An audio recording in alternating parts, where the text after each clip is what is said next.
everybody. Welcome back. I'm Matt. I'm Jimmy. And we are two average guys coming at you live.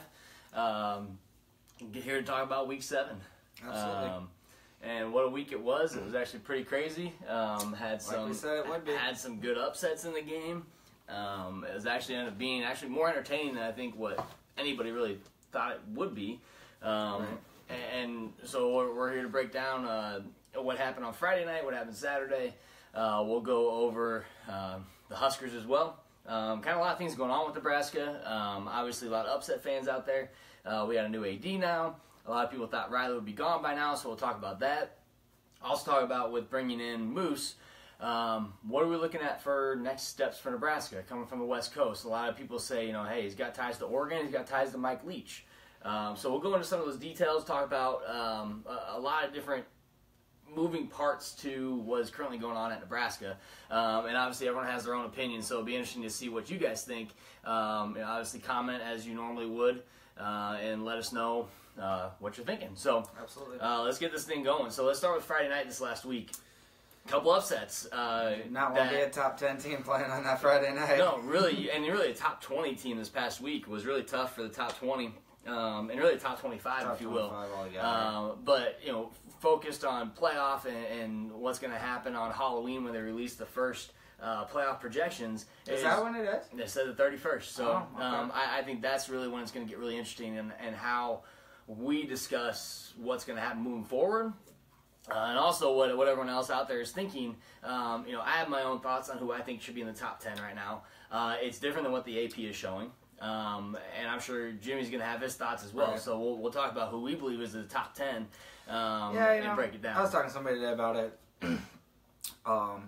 Just like with the preseason rankings, it does make such a big, statement for how these teams end up being ranked. Because if you look at a team like Washington State, or maybe not them, maybe Clemson or look at Miami or Washington look at Miami. or even Miami, but a team that then they lose a game, but they don't really drop that far. But then like Washington, and I'm not hating on them necessarily, but they didn't play anybody in the non-conference. So then if you look at it as a whole compared to even a Notre Dame. Yeah. They have a way better loss, and why are they ranked so 13, high? yeah. Well, and then you look at, we'll talk about where people have fallen and kind of what, and we'll talk about some notable wins. Or even even USC, they don't. They played Texas, and they've beaten Stanford, and Stanford's looking a lot better now, but they have a loss that's now not even as big of a loss. Yep. And since they had them so high in the preseason, they still have them up there. But whatever. Who is Texas? So, all right. So number 2 Clemson, they lost to Syracuse, who was 3-3. They're now 4-3. They lost by 3 points. So, and after the loss, I was listening to some of the so-called experts talk about playoff picture and what that means for Clemson losing to an unranked Syracuse, and I was actually really shocked that everyone's it doesn't impact them at all. They still control their own fate. They were comparing a lot to last year's loss to Pitt. And I understand because last year was interesting because Pitt beat 2 teams that ended up being in the playoff, and one of them being the champion. But you lost to a 3-3 Syracuse team, and you did not look good. Even though it was only 27-24, you gave up over 300 yards passing, or 350 yards passing. It wasn't an impressive game. Now, one thing for Clemson, too, is Bryant went out with a concussion, which obviously had probably some impact on the game, but you still got to show up and win those games, and that was, to me, a game that they definitely should have lost. I would say the bigger thing is that they, obviously Bryant got hurt, so he wasn't playing, but more so what you said first, giving up that many yards, giving up that many passing yards to a defense that's supposed to be one of the best. And I think early on, I wasn't really sure about Clemson. They had a lot of tight games early in the season, especially the first 3 or 4 games. Who knew what Clemson was going to be able to do this year? And then eventually they were going to lose, was my thought. But then they started to get better over the next three games. And I'm like, oh man, they might not get beat. They're a playoff team, potentially a playoff team. I didn't say it last week, but I thought the week before and the week before maybe they're a playoff team. And then they lose to Syracuse, and now I'm thinking, all right, if they lose to Syracuse in a close game where they couldn't stop them on defense to hold them, what does that look like for them moving forward to their other conference games in the ACC, who they have some notable teams that we'll discuss here in a bit, but there's some games coming up for them that are going to be pretty tough. So we'll see what Clemson's got moving forward. Number 8, Washington State loses to Cal. So another 3-3 team in Cal beats the number 8 team in the country in Washington State. So, I mean, it was 37-3. They just killed them. They destroyed them. I mean, they didn't even score until I think they scored. They scored pretty early in the game. They did. It was. But still, it was 10-3 early on. 37-3. I mean, that's not showing up. No. They went to Cal, I believe. Right. So they played away, but Cal was 3-3 as well. So they lose to an unranked team. And just to note, Clemson only dropped 6 spots to number 8. So clearly they still have a shot at playoff if they win the ACC. We'll go on that a little bit. Washington State. Yeah. So I don't think Washington State has a chance at a playoff now, especially even with Washington losing. Mike Leach called his team a bunch of front-runner pretenders. Front-runner pretenders. So that kind of cracked me up because, he's sending a message to his team like that was not an acceptable loss by any means. Was that okay to get our butts whooped by a 3-3 Cal team? I think he knows what that means for his team, and that probably means no playoff. Right. I think the only thing that saves his butt is Washington also losing. Yeah. So both, and we'll talk about Washington here a little bit as well, which happened on Saturday. But Washington State, I mean, do you think they're out? 37-3. You lose by 34 points. I mean, you would have to, and they're going to have to run the table, win the Pac-12 championship, and have some other, teams lose 2 games. Yeah. So here's kind of the funny thing about that. They had a terrible loss. They only dropped 7 spots to 15. Which is pretty funny because didn't Michigan drop 10 spots when they lost to Michigan State? Yes. And you had other teams. And Michigan State then jumped up to like 21 after that win. Yeah. But these teams aren't jumping in because they have 3 losses. Well, you got who was it? Someone dropped. There's another team that dropped 9 spots after a loss. Oklahoma dropped 9 spots, and Michigan dropped 10. So, I mean, I'm not sure how. I just don't know what they're looking at when they drop teams from the rankings. I mean, yeah, you look at it head-to-head. You also look at their competition. Clemson, Clemson and Washington State, I don't think played really anybody in their non-conference. Yeah, so it's really those games that you got to look back at and say, is this a playoff team? So Washington State drops to 15. Saturday, the mayhem continued. Started off the day with Auburn losing. So Auburn actually controlled that game from the beginning. At one point, they were up 23-7. I'm like, yeah, there's no way this game is, no way they're going to lose this game. And then they ended up losing to LSU. LSU was awful this year. And guess what? LSU jumped back in the top 25. Well, they beat 2 ranked teams back-to-back weeks, of course. But LSU obviously still way out of it in the SEC. But Auburn, that's their second loss. So they did drop 11 spots. So they dropped to 21. Obviously, I think that's justified considering it's their second loss, and they lost to an unranked LSU. So they got 2 losses on their schedule. Auburn's done, but still look out for Auburn going into the Iron Bowl. I think Auburn plays Georgia and Alabama, and so they got 2 tough games coming up. And Stidham is still a fantastic quarterback. They just didn't get it done that game, and they gave up a lot of points, but they lost by 4 to unranked. They're done. They don't have a chance. Even if they win the SEC. They're not going to get in because they're going to have 2 losses. Right. So there's no way. After that, San Diego State lost. They had their first loss of the year to Boise. Yeah, and they lost by 17. They kind of got the butts kicked. Now, that was kind of surprising. Now, San Diego State didn't have a chance at the playoff, but it was pretty interesting to see that they lost. I didn't really expect to wake up on Sunday and see that they lost on Saturday night. And then we got number 5, Washington. So we had number 2, number 5, number 8. And number 10 all fall in the top 10 this past weekend, which we saw this last year. We saw the same thing happen last year where 3 or 4 of the top 10 teams lost on the same weekend, and then it happened again the next week where 2 or 3 more lost the next weekend. So we'll talk about games coming up this next weekend because I think that's going to be interesting looking at what we have coming up. But Washington, they didn't score until the 4th quarter. There was about 5.5 minutes left. I stayed up super late and watched it. And they lost to Arizona State. Yeah. They dropped and it was truly incredible to see some of these teams like Arizona State and Cal and, that rose to the occasion. You Yeah. know, hey, we're playing a top 10 team. Let's go play. And the crowd was into it. Arizona State had a blackout. They had black unis. Fans were black. Yeah, you know. Why can't we do something like that? But Washington only dropped to 12. Once again, they'll drop 7 spots. So what's their non-conference? What's the rest of the Pac-12 doing? You lost to Arizona State. I know. Is it just like that they're wanting to keep... That doesn't even make sense, because I was going to say, do they want to keep them up there because they're going to be playing other teams that are up there? But you can say the same for Michigan. Michigan's going to be playing Ohio State. They're going to be playing Penn State. Yeah. And yes, Ryan, it is a goat on my shirt. So we're actually doing this during the Cubs game to start, which is crazy. So yes, this is how dedicated I am, because being a Cubs fan, they are in Game 3 right now. So if there's any score, please don't tell me right now, because I will be watching the game after this. But go Cubs, go! Yes. Got my old style going tonight too. So I don't, but I have my Cubs World Series shirt. So not too many people want to drink that.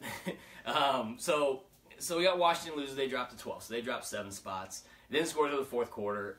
Once again, this is a team that I thought was going to do pretty well and have the best chance at the Pac-12. But now I'm thinking, what's going to happen moving forward? There's a lot of chaos that can happen moving into the coming weeks that can change what the playoff picture is going to look like, including potential for other teams outside of conference play and conferences, like a Notre Dame and like a team like UCF, Central Florida, or South Florida, to put themselves in a top position. Now, that's a stretch.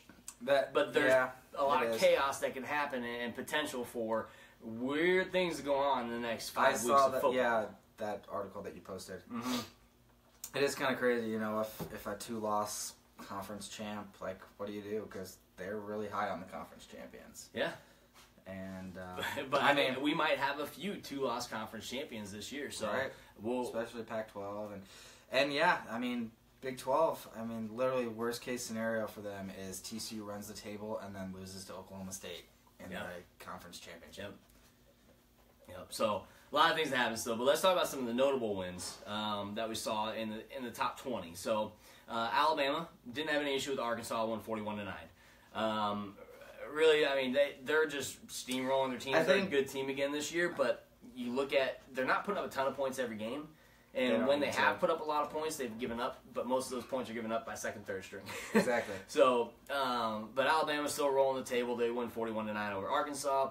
A lot of people were talking about that as a game to watch. I don't really know why. I didn't see Arkansas having a shot, but number 4, Georgia, they won really easy over Mizzou. Yeah, it was tight early. I was a little surprised. It was back and forth. It took them a while to pick it up. 7-7, 14-14, 21-21, but then they ran away with it. Blew it away. So 53-28. So Georgia putting up a lot of points. Their leading rusher was actually not Chubb in that game, believe it or not. I think he played for a while. I think he had 70 yards rushing. The other guy had like 116 or something like that. Probably realized that they didn't want to get him hurt, so they didn't play him. So Georgia's still rolling.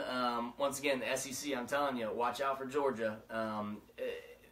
Once again, you talk about potentially 2 SEC teams being in the top 4. You look at if Georgia and Bama keep going undefeated, they play each other in the SEC. Auburn's out of it. If both of them are undefeated, they potentially could be 1-2, and the loser will end up going to 3. Yep. In the playoff rankings because they won't match them up as 1-4. The loser will just drop a spot, and then so Alabama does not play Georgia, so they don't play each other this year. Alabama has a pretty easy schedule the rest of the way. Yeah, Tennessee, LSU, Mississippi State, Mercer, probably, and then Auburn. So Auburn's going to be probably their toughest game on their schedule. But you could get some surprises. It's not going to be from Tennessee because they suck. And it's probably not going to be LSU, but maybe look out for LSU. But so we'll see. Bama, Georgia, I mean, right now in the SEC, still looking strong with those 2 teams. So TCU, number 6, they beat K-State. So K-State was actually a very, highly sought-out team at the beginning of the year. They're preseason top 25. They're in the top 20, I think, in the They lost when they were number 18. They lost to Vandy, and Vandy's not that great, so they dropped. So, but they lost to Texas last week. TCU beats them pretty easily, 20 points. So not a huge victory, but right now a win's a win. you win the game, you're going to stay where you're at, or you might move up depending on what happens in the rest of the. Unless you're Michigan, unless you're dropped Michigan last week. when you drop a point, but they also did not look very good. So we'll talk about that. Number 7, Wisconsin. So not an impressive win over Purdue. So here's where I'm kind of surprised. Wisconsin put up 38 points on Nebraska, but to anybody watching Nebraska, that's not going to be a surprise that they put up 38 points and didn't give up a lot. But Purdue has not having a bad year this year. They only lost by 8, so 17-9. So it's a win. Once again, a win's a win, but they move up to number 5. So they move up a couple spots. They were fortunate enough to. It was kind of like. It's not quite Were they there ranked yet. Number 9 or 10? No, they were ranked number 7. At the beginning of the season? Oh no! At the beginning of the season, they were ranked 11th or 12th, maybe. Okay, I know they're close to the top 10, if not number 10. So I was thinking they were like 11. Kind of the same storyline of kind of like in Iowa from a couple years ago. You're winning, and the teams ahead of you are losing. Yep. So yeah, you got to move up. And then that win becomes a win. So and teams behind you, right behind you, are losing as well. Yep. Number 8 lost. Yeah. Number 2, number 5, number 8. When they all lose, you got to move somewhere. You're not probably go up a spot or 2. So number 9, Ohio State. We'll talk about that. They beat us obviously 56-14. Number 11, Miami wins 25-24. So not a last-second field goal. Not an impressive win over a Georgia Tech after team. a 4th and 10 that they had a bounce off the defender catch that was insane. Yes. But once again, it's for Miami, who I'm definitely not impressed with. It's a W, and they jump into the top 10. If we were in their spot, we would be like, hey, we're pretty good. We deserve that. We won, right? Exactly. So, that's how we were last year. Just because I don't see Miami as being impressive or being a team that deserves to be in the top 10, they're doing what they need to do to stay where they're at and keep moving up with other teams losing. So now, they're still going to have Clemson probably. I don't know if they play regular season, but they're going to have NC State. They have Notre Dame. Mm-hmm. They have no, they already played Florida State. So they're going to have some tough games. Yeah, and they're number 8 right now. So they do have Syracuse next week. I got that on my list. No, that's this week. Yeah. Sorry, this weekend. North Carolina, Virginia Tech, Notre Dame. Yeah, Virginia Tech, Notre Dame. So, they don't play NC State. That's okay. Miami's going to get steamrolled by 2 of those teams at least. So, in my opinion. So they have a tough schedule coming up. It's not going to be a walk in the park for them. And Miami, like I say, are they really as good as they are ranked right now? Me, personally, I don't think so. I've watched them a little bit this year. I don't really see them as a top 10 team, but we'll find out pretty soon when they get to, even actually this weekend, we'll find out. There's not a lot of undefeated teams left. So. No. And then we got number 12, Oklahoma. They beat Texas 29-24 at the Cotton Bowl. Pretty good game. Yeah, I mean, it was Oklahoma had that game won early on. Second half. And then Texas fought back in the second half and really made it a game. And they had a chance to win the game. And you guys, everybody that watches this show knows that I cannot stand Baker Mayfield. Hate's a strong word, but I absolutely hate Baker Mayfield. When he made the pass to make it 29-24, he threw it like 9 yards, maybe. Okay. And the guy ran the rest of the way. Yeah. The guy announcing the game, Baker Mayfield does it again. I'm like, he found a wide open receiver or tight end who did the rest. Like all he did was throw a short little pass. So I was like flying off the wall at home. I was so mad. I'm like, no, he did not do anything. He threw a short pass. They had him as either number 2 or number 3 on the Heisman list right now. Yeah, well, when you gotta take character into the Heisman. When you're someone who tries to run from the cops, you don't have good character. You're a douche. Right. Texas, though, pretty good freshman quarterback. He's coming around. He's going to be pretty good. And they still have Bouchel as a backup. Right. And he's good. So, yeah, you got to take it out this year and put in the freshman. But they have a lot of potential, I think, the next couple of years. Herman. Yeah, they can be good. And look out for them this year. They got I a know game they coming up this lost weekend. to Maryland right off the bat. But Herman's got that team. Yeah. He's got fire underneath them. They're playing with heart. As much as I don't like Texas and like seeing them lose, there's also some games I like seeing them win. Like I wanted to see them beat Oklahoma, but Oklahoma now jumps into the top 10 again. Right, just because, knock Oklahoma out. Somebody knock them out of the playoffs. Oklahoma State or TCU, come on. Do some work. Then we got USC at number 13 this last week. They beat Utah 28-27. So once again, it's a win. However, the end of the game, Utah really screwed that up. All they had to do was kick the extra point to tie it, or execute. Did you see the last? Yeah, play? I did. I was so watching. The quarterback, if you didn't watch, quarterback rolls out to the right. He's got a receiver wide open in the back of the end zone. but he never lifted his head up. He decided he's going to go for the end zone. There's two guys in front Yeah, of him. it was a really weak attempt. It wasn't. Utah really screwed that game over and could have won, but. And my brother-in-law Jason is a USC guy, and I'm in a group. I was watching the first half of the Husker game with him, and I was in a group chat or group text, and I said after the game, after that happened, I go, why did they go for two? And everybody's like, oh, because USC still had time, and he said, because it's SC. But others were like, well, they didn't want to give him, they didn't want to give him too much time or to go down and kick a field goal to win the game. USC didn't have any timeouts. No, and they would have like 40 seconds, maybe. I mean, they potentially could have. It would have been really tough. Even then, they could have. If you go up by a point, they can still go down and do it, and then they still win. Yeah. So I was upset at that moment just because I don't like USC either. I really thought they should have lost. I'm not impressed with them this year, and I don't think they already got one loss. I think they're going to get at least one more on their list. So, and then we got to look at Oklahoma State, number 14 this last week. They destroyed Baylor 59-16, something Oklahoma couldn't do. Just a few short weeks ago. Number 17, Michigan, they beat Indiana 27-20 in overtime. And it was bad, too. Indiana's play calling was awful. Indiana had a redshirt freshman quarterback that just was awkward. I don't know if you watched. He was really awkward. And he actually played pretty well. He can run a little bit. They ended up tying it late. They scored 10 points in the last 3.5 minutes of the game. It was an awesome game. I watched pretty much the whole one. Yeah, I watched a lot of that game. And first play in overtime, they got Michigan stopped 6 yards in the backfield. Somehow he got loose and. You're talking about OT? Yeah, in overtime. No, it was the first play. No, it was the first play. Yeah. Yeah, first play of overtime.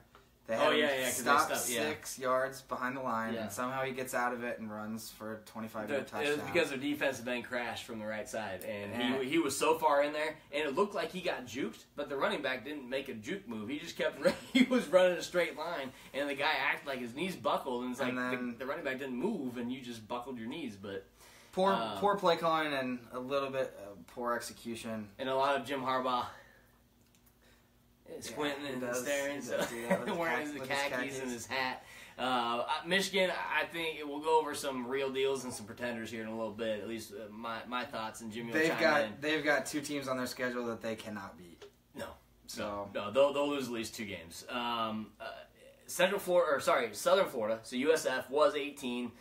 They remain undefeated. They won 33-3 over Cincinnati. I couldn't tell you anything about Cincinnati. I've seen South Florida play once this year. Once again, South Florida always brings speed.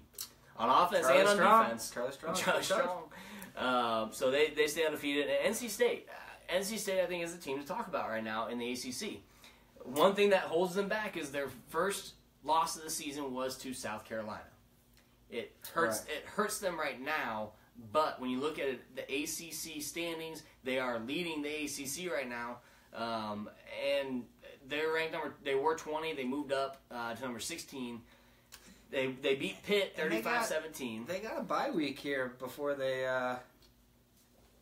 got Notre Dame before they play Notre Dame. That's probably a good time to get a bye week. Yeah, and that's good. And Notre Dame plays at SC. It's going to be a pretty hard fought game.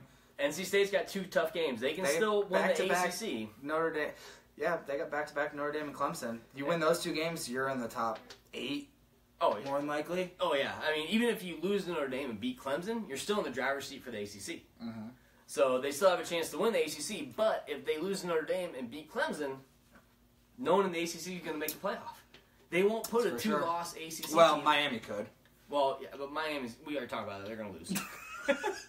Guaranteed. All right. No, but they would be sitting in the driver's seat right then and there to win the ACC potentially. But that conference is going to be interesting because depending on what happens with Miami, it's going to get really interesting going down the road.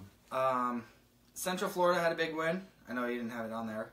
They put up 63 points. Yeah, and I didn't put them on there. They've been scoring points left and right. I just don't. Unfortunately, I don't see them having a shot at the playoffs. No, I know. Like I said, a lot of things have to happen, but I just don't see it. They're Scott Frost, man. Yeah. 24 and 25, Texas Tech and Navy both go down. Yep. So there were 7 top 25 teams. Yeah, so it was pretty wild, pretty crazy weekend. And speaking of Notre Dame real quick, who is currently at number 13, they do play Miami in week 9 on November 11th. So that's going to be a tough game for Miami, but there's a lot of things that can happen to get Notre Dame to that next point. We'll talk about that here shortly.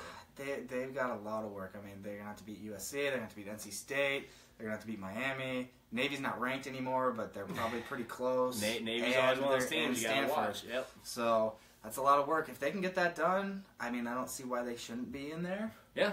Well, and that's the thing. Like they're like ranked. They could. As far as schedule, they're 4th or 5th in the country as far as toughest schedule coming up in the next until week 13 is over with. They're a team that could benefit by the Big 12 having a conference championship now. Yeah. Somebody knocking somebody off, you know what I mean? Yeah, and they could benefit. They're going to potentially benefit from what I think is going to be ACC Mayhem. Well, and that's mainly because they play in 5 or 6 or however many ACC games. Oh yeah. So if they can knock off NC State or Miami, they could. Yeah, absolutely. So we'll talk about Notre Dame here in a little bit because I know there's a couple of people like Notre Dame out there, but we'll talk about them. So let's talk about some of the real deals that we have. So the real deals and pretenders. Let's start with some of the pretenders before we talk about who the real deal is right now and who to watch out for coming in the playoffs. So our pretenders, I think Oklahoma. I think they're still a pretender. They struggled to win big against unranked opponents more than once this year. They're not winning those games. If Baker Mayfield is as good as he is, yes, you have to have defense, but when they're putting up a lot of points, their defense is also giving up a lot of points. When they don't put up a lot of points, the other team puts up the same amount of points. So they're struggling to win those games that they shouldn't have trouble winning, like a Baylor, and honestly, like a Texas. Yes, Texas is getting better, but if Oklahoma really deserves to be where everyone thinks they deserve to be, they would have beat Texas when you pretty have easily. Somebody taken care of, you need to put your foot on the throttle. Exactly. And I haven't really been able to do that. Yeah, so I think Oklahoma, I think they're a pretender right now. I think they still have at least one more loss ahead of them. Between TCU and Oklahoma State, one of them is going to beat them. And then even if they make it to the Big 12 championship with 2 losses, it's going to be tough for them to get in if that happens. So I see TCU and Oklahoma State making it. But we'll see. Yeah, it's going to be interesting. So Ohio State. Yes, they just killed Nebraska once again. Nebraska, that's not really a story when they beat Nebraska. Everyone's doing it right now. Everyone's doing it. They still have Penn State. They still have Iowa. They still have Michigan State. And they still have Michigan remaining on their schedule. Now, a lot of people might say, ooh, it's Iowa. Ooh, it's Michigan State. Yeah, but here's what they're also not doing is some of those games that they should be probably winning big, minus Nebraska. Really, yeah, they put up 50-plus points in a few games back-to-back weeks. But I think their toughest stretch is up and coming with their remaining schedule, where you got some teams that really, like an Iowa who has nothing to lose, who's been playing teams tough this year, including Penn State. I think Penn State's going to beat them because I think Penn State is better offensively. The defense of Ohio State, everyone's all up on Nick Bosa, and he's the best player in the country right now on defense. I mean, why? Because of his brother, Joey? I mean, some people think he's better than Joey Bosa. He's good, but I rarely saw him in the game against the Huskers. Yeah. I don't see him being that playmaker on defense, and they give up a lot of pass yards. McSorley can pass the ball for Penn State. Iowa, they can't pass the ball, so we'll see what happens there. Michigan State can pass the ball, and Michigan can pass the ball better than Iowa at least. So their pass defense is their weak point. Michigan was really bad on offense. They just suck in general. That's because they can never get a good quarterback. They were decent running. Their quarterback wasn't very good. Mm-hmm. So I still think Ohio State still has a lot to prove. And if they prove it, they prove it. But they're at number 6 now, which I had a feeling they'd be put at number 6. Not that I think they are up there, but right now they're 1 losses to Oklahoma. Right. And Oklahoma's behind them, so we'll see. A lot of weird things that happen. Michigan, no offense. They're pretenders, and they're going to lose to Penn State. They have 0 offense, and Penn State will expose that big time, and Penn State's offense is good. Michigan's defense, I still think, that's the talk of Michigan, but I still think Michigan loses to Ohio State as well. Oh, yeah. No, I do too. I just think that's going to be a game to watch for because depending on how the rest of the season goes. True. Because Penn State does go to Ohio State. Yeah. And that's what that chaos thing was talking about. If Penn State has 1 loss, to Ohio State on the road. Still wins. Does the Big Ten end up getting left out? Yeah. And that might depend on what happens to Oklahoma the rest of the season, who beat Ohio State. Because if Ohio State, then they only have they wouldn't have, if they run the table, they wouldn't have a conference loss. They would win the East, just like Penn State did last year. Yep. But then Ohio State made it into the playoff when Penn State didn't. We all know what happened. We all know what happened when they got in the playoff. Right. Interesting. I think so. I put Clemson as a pretender, and I know I talked about them early on in the season. They struggled offensively to get things rolling. They were struggling defensively. They were barely winning games. I still think they have potential, but I don't know if Bryant's concussion is going to have an impact on this next week's game. Well, no, they have a bye week. Oh, that's right. I think, which will help him. And if he's back after that, great for them. Then maybe they can run the table the rest of the way. But depending on how long he's out for, that's going to be the deciding factor on how their season shakes out. Yeah, Clemson plays on the 20th. They got Georgia Tech, though. So Georgia Tech, tough game. NC State, tough game. Florida State, Citadel, and South Carolina. So Clemson, they potentially have another loss on their table here. Georgia Tech's not a bad team, and NC State, I just talked them up. You picked them 2 weeks ago to make it to the playoff. I still got it. And now it's not looking like that as bad of a pick as I thought it was. Yeah, I felt pretty good about it after this past week. Yeah, so. They're 4-0 in conference, 6-1 overall. Yeah, 6-1 overall. So we'll see. And then Miami's my last one. I still think they're pretenders. They got Virginia Tech, they got Syracuse, they got Notre Dame all remaining. And I believe Syracuse is actually this next week, which we'll go over in a little bit. But I think Miami's a pretender. Oh, they have. These are the rankings there. I would say, what do you think about Oklahoma State? But yeah, so we'll talk about that in a second. So right. let's talk about our real deal. So here's who I had as a real deal. Alabama. You have, okay. Yeah, so Alabama, Penn State, Georgia, TCU. Right. I think all four of those teams right now are proving to be the real deal. Who knows if that's going to slow down or not. We'll talk about Moose here in a second. Don't worry, we're not quite on the Huskers yet, so hold on. We'll get there. We're just finishing up everybody else. Huskers are actually, they're coming up next, so that could be a long segment. Or a short segment. Or a very short segment. So Bama, obviously, Penn State, Georgia, TCU. These are teams that are currently winning all their games. They're undefeated. If nothing changes with them, they all have tough games coming up. Right. But these potentially could be the top four teams at the end of the year. And it could be in that order, too. Yeah, but who's just outside that still is a real deal, who has an outside shot, depending on what happens with some of the potential chaos. You look at teams like Oklahoma State. You look at teams like, even Oklahoma and Ohio State. Some of those teams might be pretenders, but they're still right there. They still have an opportunity. But we still have Clemson, who still is going to have a chance, but I still don't think they're the real deal. Notre Dame, I think I can say Notre Dame's the real deal right now. I think they have a legitimate shot. And I've talked about this multiple times with Pooty, who's probably tuning in right now. Notre Dame has everything in front of them right now. Their fate is in their hands. They're the only one who can control their own destiny. They have taken care of the teams that they were supposed to take care of. Yeah. Aside from a 1-point loss to Georgia, which is a great loss right now. Yes. Who's number 3 in the country. A very good win over Michigan State, who is now a ranked team. Yes. Which at the time, I didn't think was a good win. And we'll see, because they still have a tough schedule ahead. Michigan State does. But Michigan State, after losing to Notre Dame, has played really well. They beat Iowa and they beat Michigan. So it's all in there. And Minnesota. The ball's really in their court right now on how they're going to end the season. They really control what happens. The question is, can they win back-to-back weeks against ranked teams? Yeah.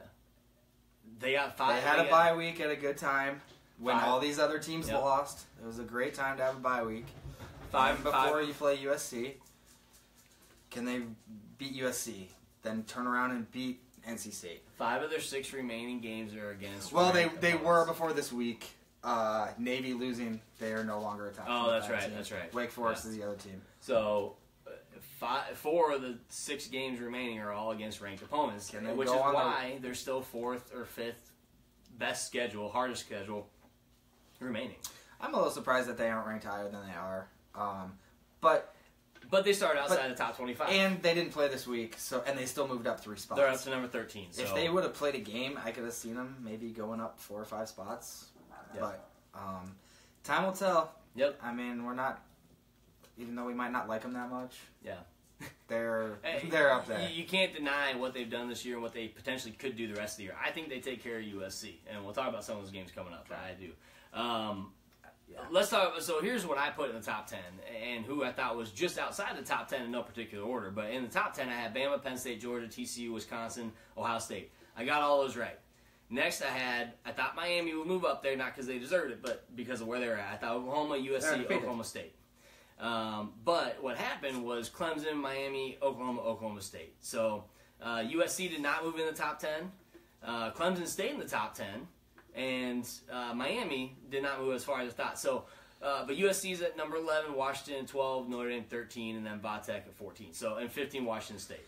Okay, I mean... But here's who I think is still just outside of that top 10 who I had was Notre Dame, Virginia Tech, NC State. Basically in order of how the rankings were and all the teams lost, I figured Clemson, Washington, and Washington State would all drop below the top 15 because of the losses. They all lost to, all 4 of the top 10 lost to unranked teams. The problem is, and I know that they have a better loss, but Virginia Tech lost to Clemson. Yeah. So they would probably never put them ahead of them, even though they have a better loss. This is no particular order, but I know. I know. But yeah, either way, it's one of those things where with the losses, I really didn't think all 4 of the, or I didn't think those 3 teams that had 0 losses would still be in the top 15. I thought they'd drop below, but I was wrong. Now, Notre Dame, yes, does have the best loss, but Oklahoma State has the next best loss. They did, I don't remember how many points they lost to, but they lost to TCU. Yeah. So, and rightfully so, they're in the top 10, but... I thought TCU manhandled Oklahoma State. Didn't they beat them pretty good? I think they did actually beat them pretty good. I'm pretty sure they did. But still, I mean, a one loss to a top 4 team I mean, is not... You can't bat an eye at that. And they're still at number 10, so... And they lost by 13. Yeah, so but it was at home. It was at home, and I think that game was it was one of those games where they probably should have lost by more, but they turned up in the second half. And Rudolph actually still had a really good game. So so we'll see. I think a lot of good. Sorry, I'm trying to give some love to my preseason. I know you are. They're still a top 10 team. I know you are. All right, with a chance at the winning conference. So before we talk about Nebraska, let's talk about some big games this next week. Oklahoma State is playing at Texas. So there you go, right there. That's a huge game. So this is once again Texas has a chance to play another top 15 team strong. And it's at Texas. So Oklahoma State's going into Norman and familiar territory, but Mason Rudolph, what's he going to do when he goes up against that Texas D who's been playing pretty strong lately? Yeah. That's a good game to watch. I think that might be one of the best games you need to watch this weekend. Maryland. So I put Maryland at number 5, Wisconsin. Maryland has potential. Maryland can score some points. Wisconsin does not score a lot of points. Wisconsin does not score a lot, so unless they're playing Nebraska. They rely on, and even then, 38 points. They rely on their defense. So can Maryland prepare enough against Wisconsin to get an edge over them and take them out? I didn't have Wisconsin on my pretender list, but I think Wisconsin being in the top 10 right now, I think they're a pretender. I don't think they're they're not a top 10 team. They are definitely a pretender. But Maryland, you just never know with Maryland. I mean, they did beat a pretty decent Texas team this year, even though we thought Texas was going to be awful, but they went on the road to Norman and won. Probably have never done that before in Maryland history. I doubt it. Yeah, so Wisconsin, watch out for Maryland this weekend. I think it's going to be a tough matchup for you. Indiana at Michigan State. So I think that's the key is Indiana's going to Michigan State. Yeah, I definitely can see Michigan State winning that game.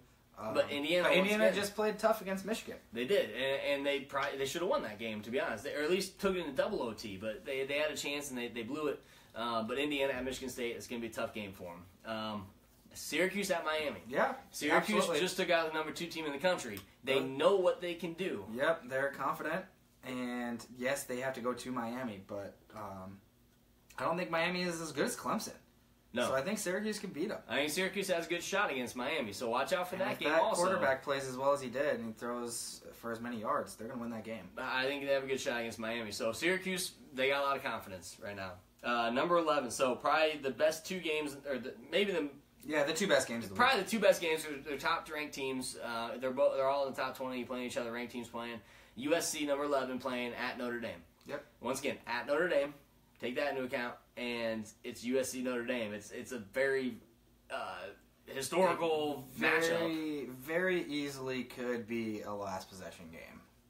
And it usually comes down to something like that. So it's going to be interesting. Going to be fun to watch. Should be a fourth quarter nail-biter. Yep. At least I hope so. Yeah, so USC Notre Dame. Then you have number 19 Michigan going to Penn State. You're going to Penn State. I bet that's going to be a whiteout. Oh, for sure. It's a night game, isn't it? Yep. Yeah. I believe so. So Michigan, once again, I think they're a pretender, and I think the real deal is Penn State. I think Penn State doesn't have a problem with them. I really don't. I think offensively, I think they have enough with McSorley. They have enough with Barkley. Out of the backfield with Barkley, who can do multiple things. I don't think Penn State has a problem at home. The only thing I could potentially see is Michigan destroyed them last year. Is that Payback? But payback, yeah, especially McSorley and Barkley. Yep. And those guys on defense, because I think they really got blown out by them last year. It was the only time they got blown out. Yeah. So, well, here's the deal. I'm taking Oklahoma State. I'm going to take Maryland in the upset at Wisconsin. I got to pick a bad upset every week, and that's my bad upset is going to be Maryland. I'm going to take. I got to take Michigan State. I think they're confident right now. I think they're going to win that game. I think it's going to be close, though, against Indiana. I think Indiana's going to put up some points, but I think Michigan State will put up some points, too, against a suspect Indiana defense. I think Syracuse wins. I think Notre Dame wins. And I think Penn State wins. I could see, for whatever reason, Syracuse getting blown out by double digits. But just because everything on paper, Miami hasn't been playing that well, and they haven't really done, they haven't played as many games as everybody else. And Syracuse just had this big win. I can see a letdown, especially going on the road. But All right. Other than that, I don't think Maryland's going to beat Wisconsin, but that would be fine. Okay. I'm not going to pick SC Notre Dame. That's too close to call. Too close to call, and it's two teams you don't like. So. Yes. So I'm not picking either one of them. And Penn State beats Michigan by 14 at least. So it is? At least 14. I like it. All right. Now, the tough topic is Nebraska. So, let's talk about Nebraska. Let's talk about... You have to? Yeah, a little bit. I know we do. We'll talk about their upcoming schedule. We'll talk about some of the things that have gone on lately and some opportunities for them. And some potential down the road. Potential down the road. So Nebraska really set some good records this last weekend. And when I say good, I mean really bad records. So the good things that happened, let's talk about the good first. Tanner Lee was 23 of 38, 303 yards and 2 TDs. No picks. No picks. That's a pretty good game for Tanner Lee. That's best game And he's had at actually, Nebraska. we were just throwing most of the second half because we were down by 35 points. Yeah, and maybe you should have done a little more throwing in the first half. But 23 of 38, over 300 yards and 2 TDs. Good game for him. J.D. Spielman, 11 receptions, 200 yards. He's got the receiving record for a single game in Nebraska history. However, he had it already at 181 before his last catch, and he beat it. However, we did not need him to be playing at that time, and he ended up getting hurt. Yeah. So it was kind of... But it sounds like he's going to be all right. I hope so, because that was... They were talking about on the radio the other day how dumb it was. But he got 200 yards, cool. Yeah, we're throwing the ball in the second half. I mean, there's a reason that Nebraska doesn't have a receiver with 180 yards in a game. It's because we've never needed that. True. And Lightbourne... he was bombing. He's averaging 48 yards this last game. He only had 4 punts, but that just tells you how much our offense was out of the field, considering we have a lot of points. But really, Lightbourne's having a good year punting again. He's got to be on the top of the list for one of the top punters in the country. I think he was up there last year too. So how was Ohio State's punter? Oh, they didn't punt the last 2 games against us. They haven't punted against us since 2012. Touche. So touche. All right. No, Lightbourne was good though. All right. Some of the bad. So I got this from Sean Keeler, Land of 10. I was reading his article. So Oh, yeah. here's what happened. No coach has ever given up this many points in a conference game since World War II. This is the biggest loss at Memorial Stadium since 1949. This is the most first downs we've ever given up. We gave up 41 first downs.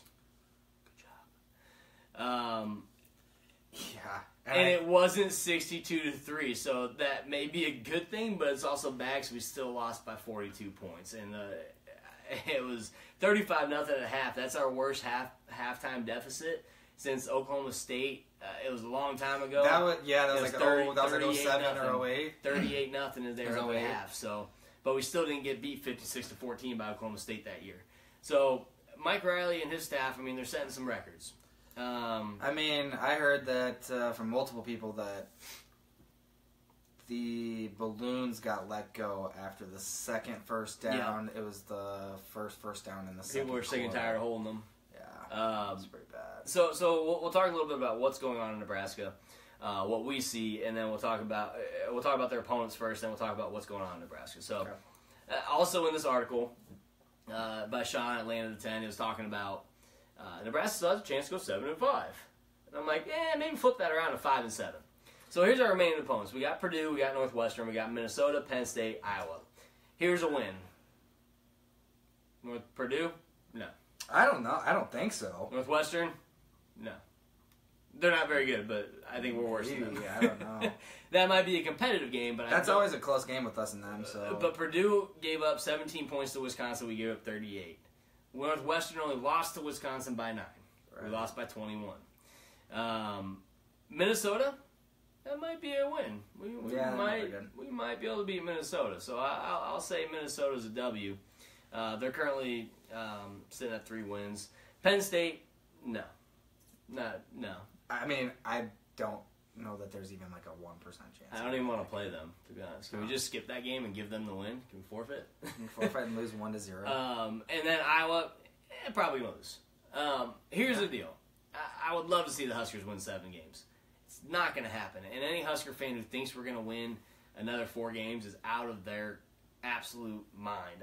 It's not going to happen. They were talking today that if what Riley would need to stick around, what their record would need to be, and they were 7-5, 7-5, and I just don't see that. 7-5 with our one loss being to Penn State, the remaining schedule. I would love that to happen. Love it. I would love to win 4 of our last 5 games. That'd be a good confidence booster for the staff, good confidence booster for the kids, good confidence booster for the fans. I just don't see it happening. I know. But here's what I saw against the game, and so I gotta be completely honest. I've never done this in my entire life.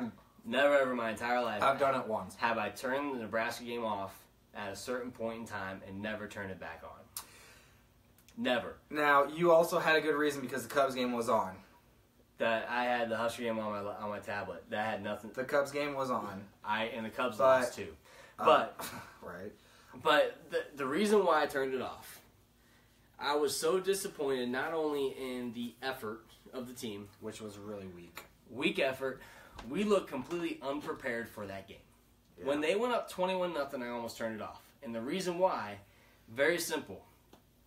They had their slot receiver, tight end, I can't remember what it was. He came across behind the line, came up to the left side, lined up. As it was snapped, he goes from left side, curls around to the right. Do you know where our whole defense went except for the one-on-one coverage on this side? Whoop! The opposite direction.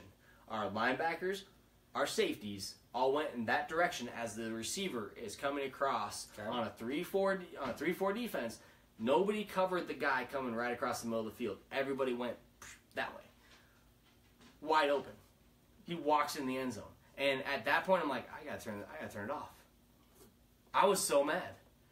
I was so upset at that point because, like I said, we looked unprepared. And when they came to the side, like, nobody looked like they cared at all. Even when it was 21-0. 21-0, you still have a shot to make it a game and make it competitive. And not only did I not see any fire from the kids. Once again, these are kids. They're 18, 19, 20, 21. They're young guys, and they have talent. But what I didn't see was from our coaches. What made me more upset was seeing Mike Riley's expression on the sideline. I didn't see a single... good or bad, it doesn't change. You just got this, like... Just... But Jimmy, this has been all season. No, I know. It's not just him. It's been for 3 seasons. It's not just him. It's everybody on the entire staff. Yeah. You don't see anybody fired up. You don't see the coaches on the sideline getting fired up and getting people's face and talking about, hey, you missed this coverage. Everyone's kind of a pat on the back, hey, nice try, get better next time. It's not a, I'm going to let fire up under your ass and tell you what you did wrong to make you do better next time. Like I've said before, the best coaches I ever had when I was playing hockey. One coach comes, yells, screams in your face, Yep. tells you that you did wrong, and then another coach comes right behind him and tells you, hey, let's walk through this. Yeah. And then tells you what, Kind of like good cop, bad cop. Here's what you did wrong. Here's what you need to do. Whatever. And that doesn't happen. You get a coach that yells at your ass. You get another coach that comes in and coaches and trains you to get there. Yep. And I'm not seeing any of that fire from the staff. And I think that's what makes me more upset than anything else. It's not so much the staff itself. It is, as far as their talent, it is we were unprepared. Fully unprepared for that game. It's like we didn't watch film or practice all week against Ohio State. Ohio State is nothing impressive on offense. It was basically like they knew we were going to get beat. They knew they were going to get beat. Yeah. After we went 14 they were just going to try. No, I mean, like going into the game. Yeah. Even I talked to a couple people that were at the game. They were like, before the game, it was like nothing I'd seen. Like they came out of the tunnel and it was just almost like they knew they were going to get beat and they were just trying not to get beat by too much. That's sad. And so I see a lot of unpreparedness from, yes, a lot of people are like, hey, it's the players, though, isn't it? It's not the coaches. Now, I put a very heavy weight on the coaches because they're the ones that they watch film with the kids. They go over the film. They go over what Ohio State does at practice. And we didn't do anything against Ohio State at all. I mean, we didn't stop them. We didn't stop them once. We stopped them. Fourth quarter. We stopped them. No, we stopped them once, and it was their last drive with their third string quarterback, and he threw a 4th down pass that was they were close enough to the end zone.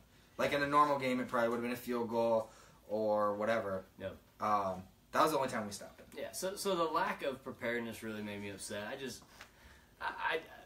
Diaco, does he need to be on the sideline and start yelling at these guys? I mean, yes. Yelling's not always the answer, but sitting up in the booth and just looking confused and not even looking mad.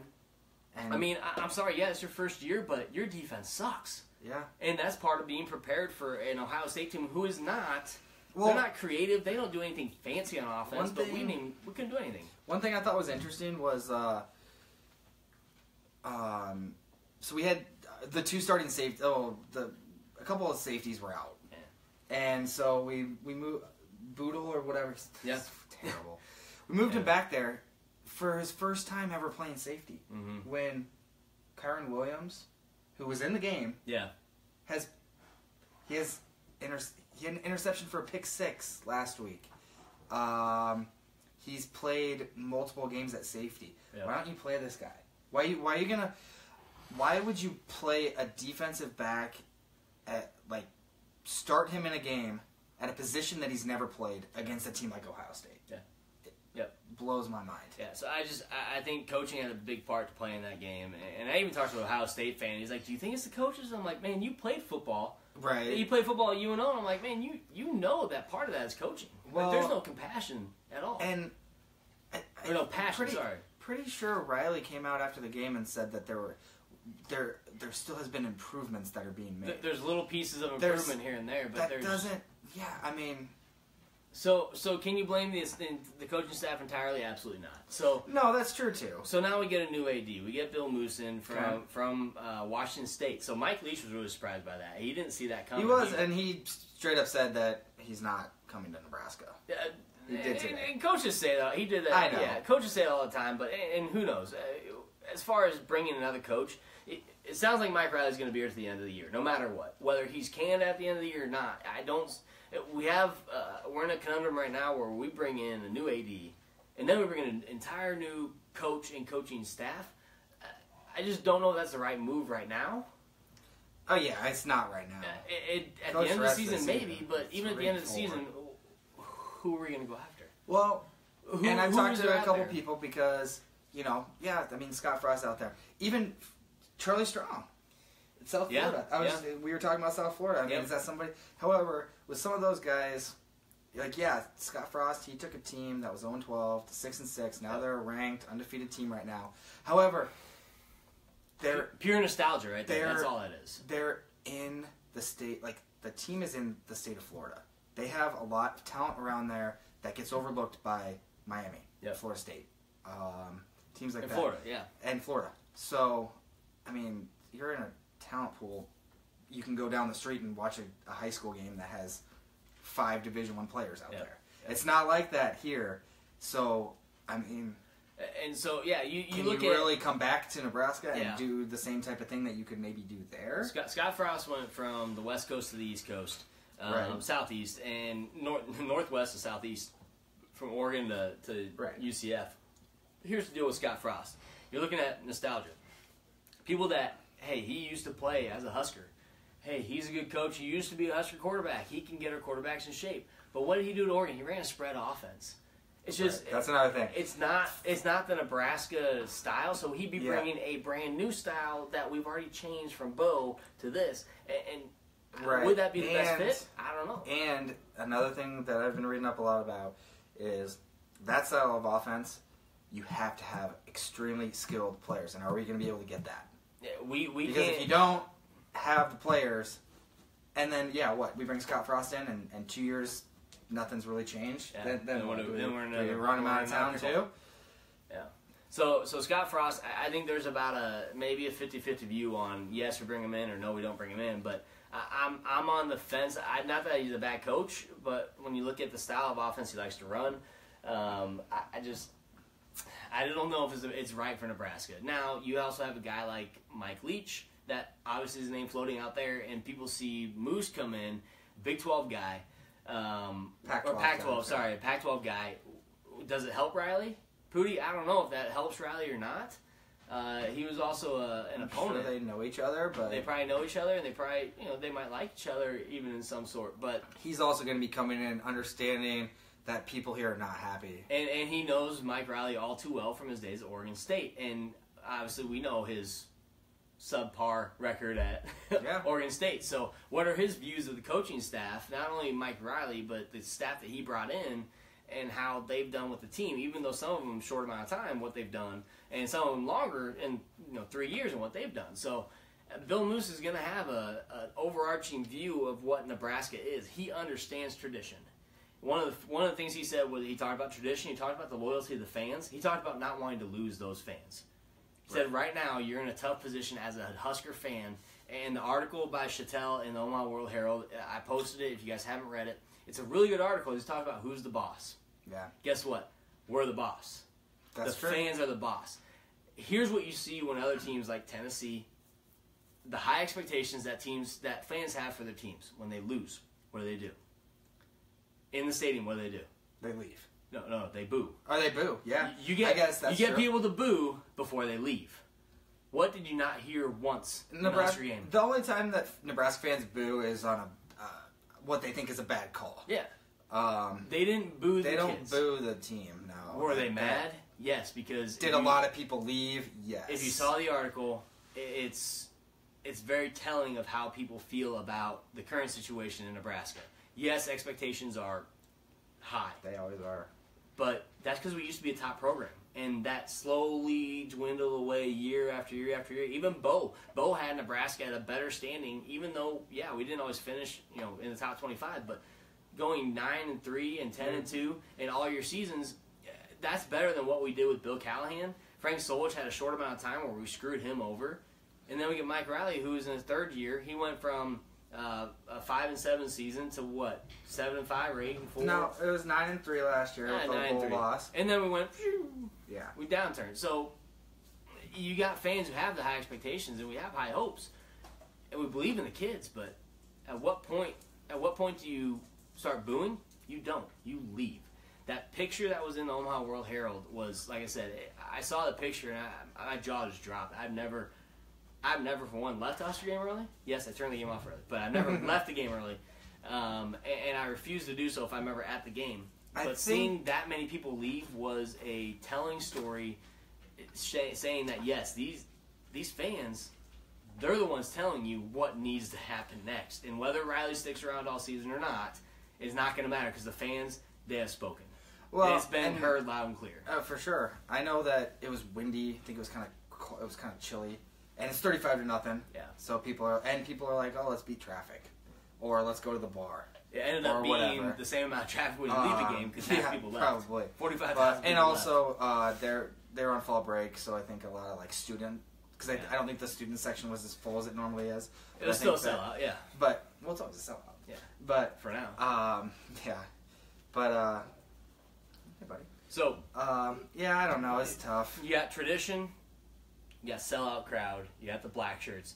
Bill Moose, I liked his press conference. He's talking about what he understands Nebraska to be. He wants them to be a top-ranked program again. He talked about when you get a new job, do you want to run to something or run away from something? And he said, I'm absolutely not running away from anything from Washington State. He enjoyed what he did there. He believed in that program. They were a top 10 team before this last weekend. And he did. And Mike Leach, he trusted to bring him in after the incident that happened. That pretty much had him out of coaching for a little while. Yeah. He understands everything that Nebraska is all about. Yes, he was in the Pac-12, but he understands what we want to do, where we want to be, and he believes in the fans, he believes in the coaches, he believes in the kids. And that's what, from an AD's perspective for Nebraska, you have two things in Nebraska that really keep that school afloat, volleyball and football right now. Yep. Basketball's getting there, but volleyball and football, you fumble on one of those two, no pun intended, if it's football, you're screwed. Yep.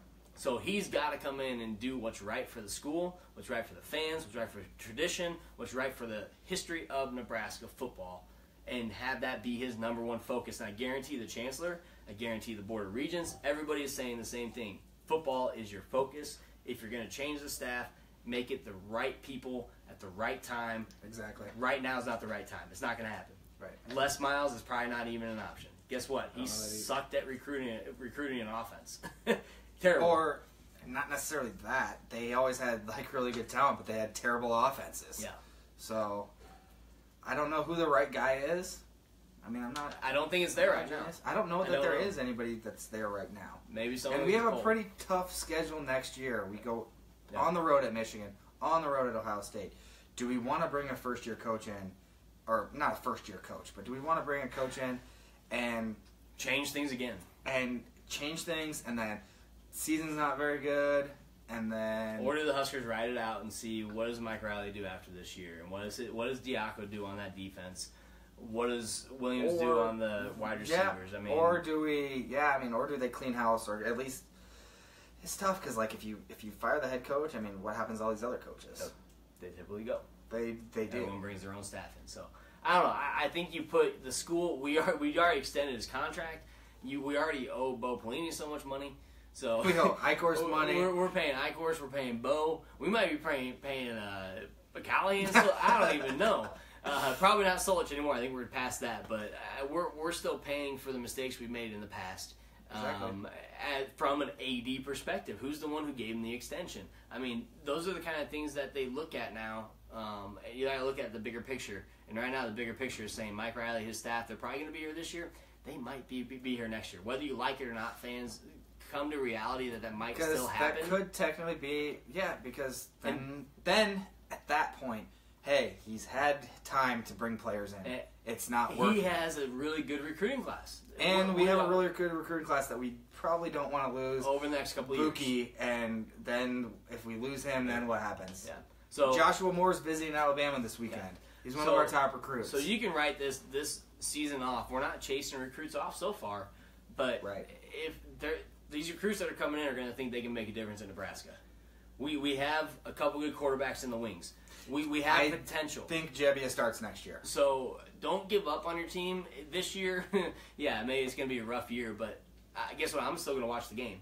I don't think we get blown out in the first half again. But I'm going to watch every game. Aside from Penn State, I mean, we have Purdue, Northwestern, Minnesota, and Iowa. Mm. I mean, I think all those are games that could be pretty close. Like, we might lose, and we might lose by 14 points. Yeah. But I think from majority of the games are going to be pretty close. But if we go 7-5 and our one loss is against Penn State the rest of the year, guess what? Everyone should be pretty damn happy that that's the way the season went because it could have gone a different direction. If you think about it that way, all of the losses aside from Northern Illinois were kind of like people thought we were going to lose those games at the beginning before the season started. It was all Oregon. It was all Ohio State. It was all Penn State. Yep. It was Wisconsin. People thought we might win Wisconsin, but aside from Northern Illinois, if we were to go 7-5, a lot of people picked the season to go 8-4. Yep. So a slip-up loss that was to Northern Illinois. Now, the effort has not been there the last 5 quarters. We have the talent, we have the potential, we have what it takes to get the job done. It's, are we going to be prepared to do it? And that is show where up against that Purdue. is where coaching comes in. Will they prepare the team enough to get us the W moving forward on 4 of these 5 games? And will these players care enough to salvage the season? That sellout streak's going to stay intact. People haven't given up. They're not happy. They're actually really pissed. But are they giving up? No. They're not giving up on the kids. They'll give up on the coaches in a heartbeat. They will. Yeah, but they will true. show up because they are fans of the kids, of the team, of the tradition. They don't want to not show up. But they will tell the coaches and the AD and in the school that we're not happy, and they will leave at half if that happens again and we lose 35-0 at half. That they will leave again. And at that point, what do you do? That's true. Which, by God, if we're down 35-0 again against any of the teams on the remaining schedule, we got a bigger problem on our hands. I mean, at Penn State, I'm talking about at home. Sorry. Oh, any of the home games. If it's Penn State, it is Penn State, and they're going to be hopefully in the playoffs. So it is what it is. So I don't know. Final thoughts. Go Big Red as always. You still have me as a fan. I'm not. I will never ever change my loyalty. Don't criticize this. I know people have criticized this AD hire. He's not the coach. Yeah. You just got to get the right coach, and he hasn't even gotten here yet. So, and Washington State was one of the worst Power 5 teams out there. Yep. And he went there, brought Mike Leach in. They're a top 10 team this year. Yeah. So, just a little optimism. Yep. Got to be optimistic. There's still, a lot of people we promised this for years and years, conference championship. Yeah, we're a ways out from that. But be positive. Stay fans. We're all Husker fans. Bleed red every day. Crimson and red. Scarlet and cream. Crimson and red. Crimson and red. I know, that's Bama. Scarlet and cream. Scarlet and cream. Bleed it. And cheer on your team. Yeah, We got to buy. We got to buy. So Cheer on your team against Purdue. Hopefully we can come out with a W. There should be some good football to watch this weekend, or Yep. if you're a Nebraska fan, and take advantage of the weekend. Yeah, enjoy yourselves. Watch some good football. There's going to be some good games on, so enjoy it. Cheer on the Huskers next weekend, and hopefully we come away with the W against Purdue. It's going to be tough, but we can do it. I think so. Go Big Red. Yep. That's all I got. I'm Matt. I'm Jimmy. We're 2 average guys signing off. We'll see you next week. Go Big Red. We'll see you next week. Thanks for tuning in, guys. If you just tuned in, if you're going to watch it later, Go Cubs. yes, go Cubs. Please don't tell me what's going on. Don't know what's going on yet. And please enjoy the show. Thanks, guys. Just like an enemy that wants to see me bleed. So I try to be silent, but my words they explode like grenades. Take out before